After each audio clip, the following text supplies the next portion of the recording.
l'onction est là, est-ce qu'il y a une différence entre l'onction et puis le Saint-Esprit? Est-ce qu'on va comprendre au travers de ces deux thèmes?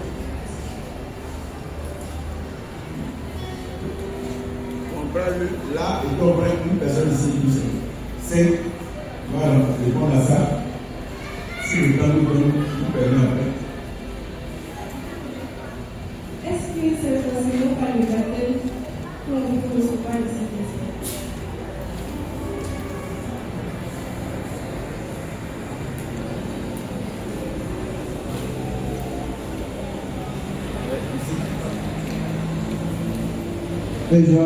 Ma question va s'appesantir sur la personne du Saint-Esprit. Vous avez dit que le Saint-Esprit est une personne divine. Donc si on me pose la question de Genèse chapitre 1, verset 26, on dit, puis Dieu dit, faisons l'homme à notre image selon notre ressemblance, qui domine sur les poissons. Si cette question, à partir de ce verset, on peut dire que l'homme a été créé comme l'image de Dieu. Est-ce qu'il manifeste pas aussi la ressemblance de Dieu?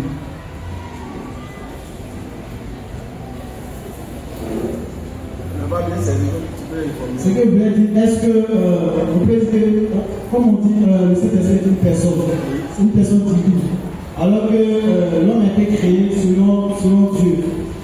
L'homme a été créé selon Dieu. Est-ce qu'on ne peut pas aussi dire que le Saint-Esprit aussi est comme un être humain, puisqu'il manifeste différents caractères de l'homme?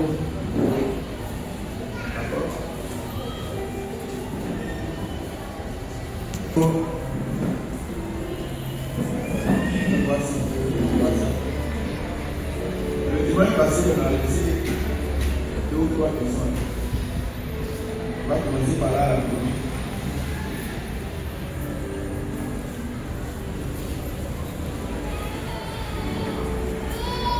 Quelqu'un m'a demandé, nous disons que le Saint-Esprit est une personne. Pourquoi nous parlons de lui en tant que le doigt de Dieu? Est-ce qu'on peut répondre encore? C'est déjà bon.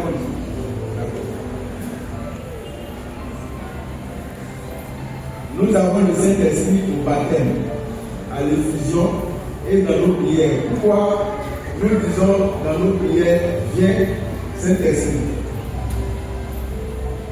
Là, c'est très bonne question. On a le Saint-Esprit en nous. Mais pourquoi quand on prie, on dit viens Saint-Esprit? Il va quitter au pays. Père et joie. Ça, c'est important. Il est déjà pour ceux qui sont baptisés. On a le Saint-Esprit en nous. Alors, quand on dit viens Saint-Esprit, là, c'est quoi? Si on dit viens Saint-Esprit, si je suis baptisé, le Saint-Esprit est déjà en moi. Mais si je dis viens Saint-Esprit, c'est pour manifester, sentir sa présence. Il ne va pas trouver quelque part d'autre, ailleurs, ou bien au ciel, il est déjà en moi. Je vais être dans sa présence, mais je vais sentir sa présence. Donc, quoi je dis, c'est comme si je me connecte à lui, il est déjà là. C'est comme tu reçois, supposons que tu reçois un étranger qui voit à la maison, et puis vous deux êtes assis là. L'étranger est dans ton salon, toi tu es assis, vous êtes assis là, vous ne vous parlez pas, tu ne lui parles pas. Mais le Saint-Esprit est là, combien l'étranger est là, mais est-ce qu'il peut te dire ce qu'il veut te dire, il veut faire ce qu'il ne va pas faire. Tant que tu ne lui adresses pas. Donc quand on dit bien, c'est une manière de lui adresser. Notre parole, c'est une manière de nous connecter à lui. C'est tout. Tu vois, il ne va pas quitter. C'est comme un étranger qu'on reçoit. On a besoin de lui parler. Pour que lui parle. Voilà, c'est cette image. C'est un peu ça. Il n'est pas quelque part d'autre. Donc, quand on va lui dire viens, on va sentir sa présence. On a dit c'est une personne, il entend tout ce qu'on dit. Il entend tout ce qu'on dit. Donc, ce que tu vas lui dire de faire, il va faire ça. Il va faire donc, c'est ça. Et l'autre personne dit comment le Saint-Esprit crée, comment le Saint-Esprit crée en moi un esprit nouveau. Comment le Saint-Esprit crée en moi un esprit nouveau. D'accord? Je pense que Ézéchiel chapitre 36, verset 26 là-bas, où il dit crée en moi un esprit nouveau. Comment ça se passe? Le Saint-Esprit crée en moi un esprit nouveau. L'homme est fait de corps, âme et esprit, c'est ça? On a un corps, une âme et puis un esprit. Et on a dit, quand Adam a péché, Dieu lui a dit, si vous mangez ça, le jour où vous mangez, vous allez mourir. Mais ils ont mangé, ils ont vécu et ils sont morts. Ils sont morts. Mais ils ont fait des enfants après. Mais quand ils sont morts et puis ils accouchent après. Ils sont pas morts. Donc il y a quelque chose qui était mort en eux. C'est leur esprit, le niveau de l'esprit. Physiquement, ils ne sont pas morts. Son âme était là, son corps est là. Mais son esprit là, c'est l'esprit là. L'esprit là est mort. L'esprit qui est en l'homme, que Dieu a mis en l'homme, l'esprit là, c'est l'esprit là qui est mort. Donc au baptême, c'est le travail que le baptême va venir faire. Selon ce que Jésus dit à Nicodème, Jean chapitre 3, verset 3, 4, 5. Le Saint-Esprit, quand on le reçoit au baptême, il va venir, si vous voulez, ressusciter notre esprit, qui était mort à cause du péché. Le Saint-Esprit va venir régénérer ton esprit qui était mort. En ce moment, quand ton esprit est régénéré, c'est ton esprit, le Saint-Esprit a créé en toi un esprit nouveau. Par la nouveauté de ton esprit, que le Saint-Esprit a venu régénérer par le baptême.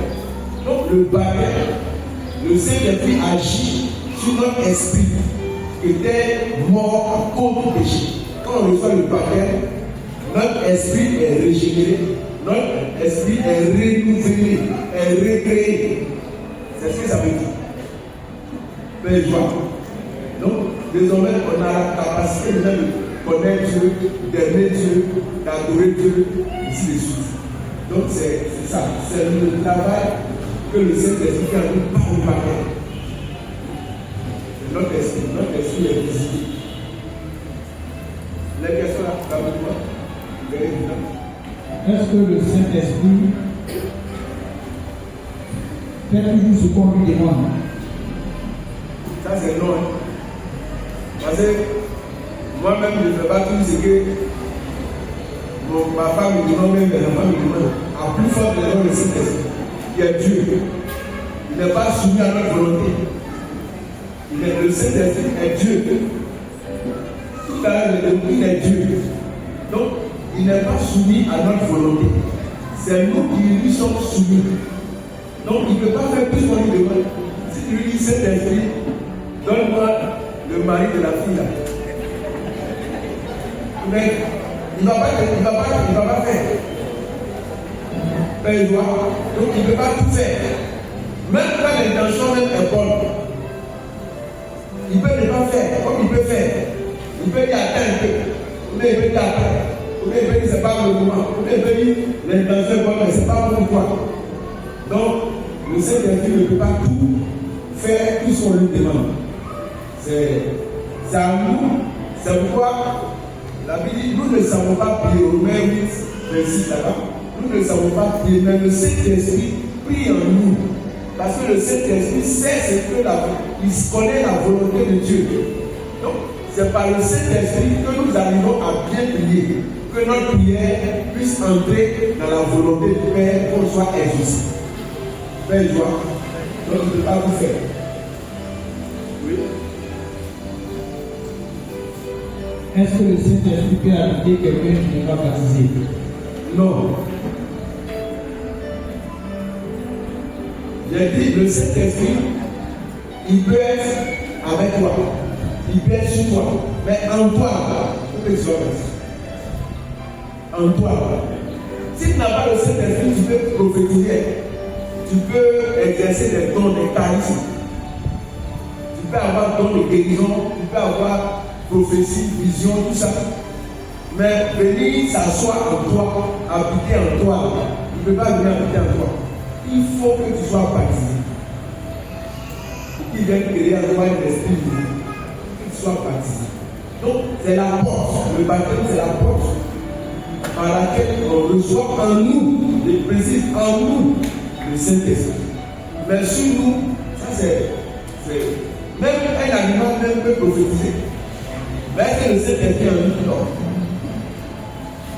Jésus dit, si vous ne priez pas, les cailloux là, peuvent chanter.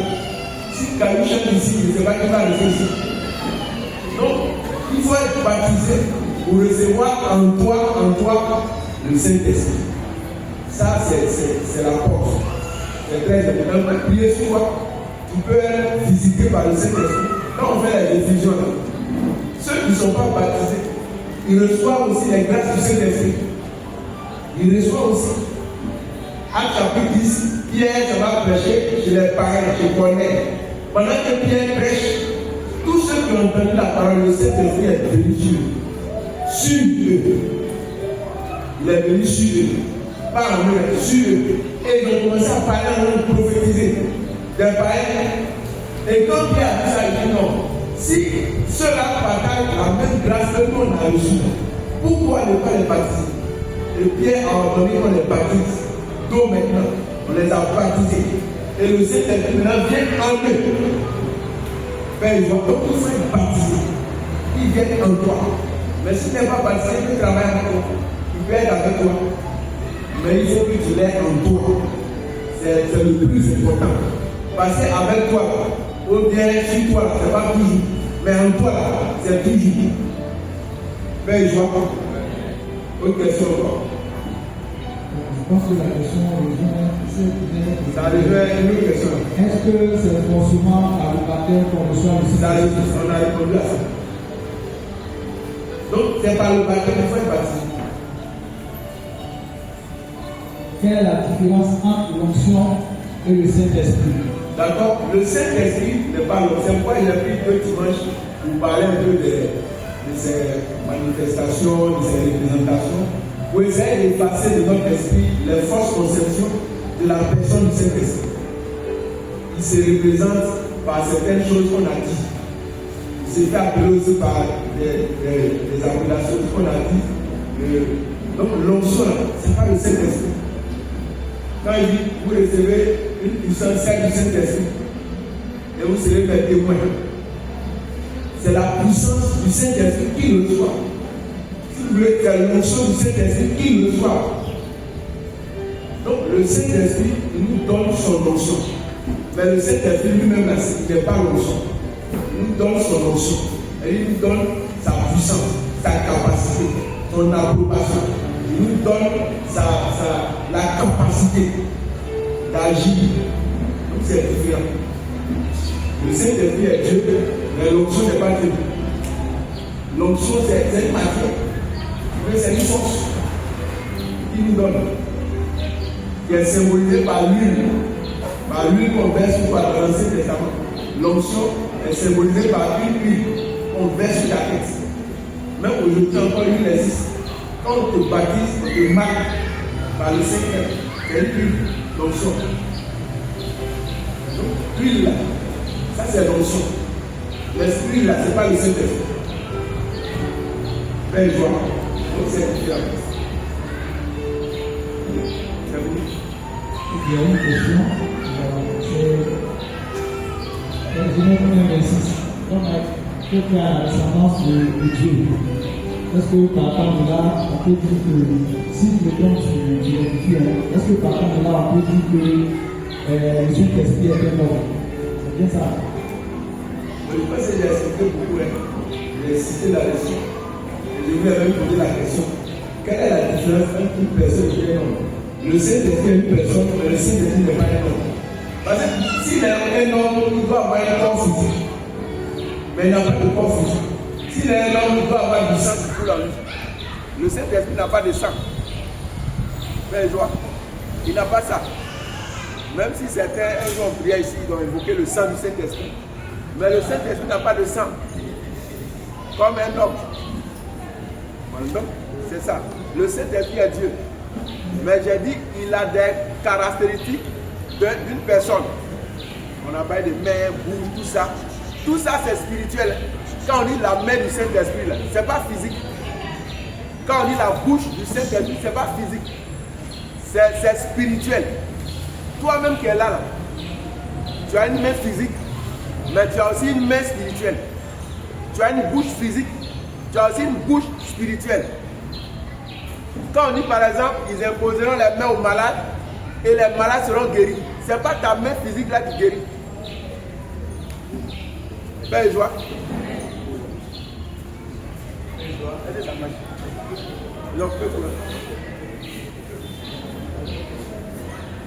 Et joie. Amen. Pour le terme personne, quand le mot personne, c'est tout simple. Quand on parle de la Sainte Trinité, il y a un seul Dieu, mais en 3 personnes. Donc Dieu le Père est une personne. Jésus est une personne. Le mot personne ici, c'est tout simplement qu'il y a que chaque a son identité. Dieu le Père, ce n'est pas à confondre avec Dieu le Fils, mais ce n'est pas à confondre avec Jésus. Donc, la personne, c'est l'identité propre. Le Fils a son identité propre. Le Père a son identité propre. Jésus a son identité propre. Mais les 3 forment un seul Dieu.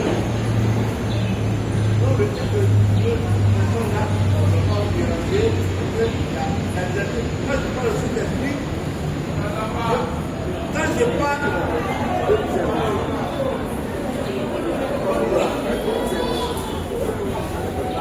si je suis ça va mieux. Je dis, le terme de personne ne doit pas nous troubler. Parce que le terme de personne, on l'attribue aussi au Père. Quand nous parlons de la Sainte Trinité, nous disons que c'est un seul Dieu, mais en 3 personnes. Donc Dieu le Père est une personne. C'est-à-dire qu'il a son identité propre en tant que Père. Jésus a son identité propre en tant que Fils. Le Fils a son identité propre en tant qu'Esprit. Voilà. C'est ce que ça veut dire. Donc, je ne confonds pas chacune des personnes. C'est ça.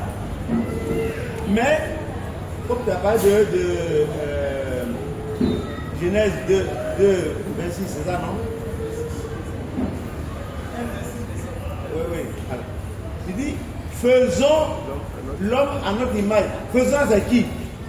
C'est le Père, le Fils, le Saint-Esprit. Faisons. C'est au pluriel, non? Or, on a signalé l'Esprit, le Saint-Esprit au verset 2. L'Esprit de Dieu planait sur les eaux. Mais Jésus était présent. Quand Dieu dit que la lumière soit, Dieu dit, Jésus est la parole de Dieu. Au commencement était la parole. Le parole de Saint Jean. Au commencement était la parole. Sans la parole, rien ne fut. Tout ce qui a été fait par la parole. Donc quand Dieu parle, Jésus est la parole de Dieu. Donc c'est la parole agissante de Dieu. Donc Dieu le Père, Dieu le Fils et l'Esprit Saint étaient déjà dès le début de la Bible. Donc faisons l'homme à notre image. Donc le mot personne là doit confondre avec l'être humain. C'est l'identité de chacun de ces.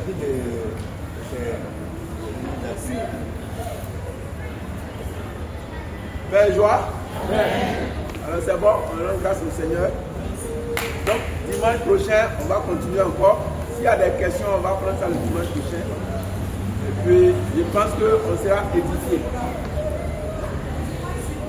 Ah, aussi prochain. Dimanche prochain. Ah, d'accord. Ok. Que Dieu nous bénisse. Alors on va faire notre action de grâce. Chacun va prendre son offrande. Et nous allons dire merci au Seigneur. Mais bien avant ça, on va écouter un témoignage. Malheureusement, il n'y a pas comment.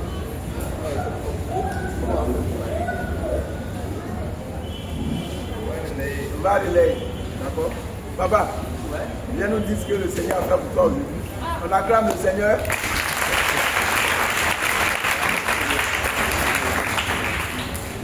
Alors notre papa a vécu une expérience aujourd'hui avec le Saint-Esprit. Donc il va nous dire un peu ce qui s'est passé et on va glorifier le Seigneur.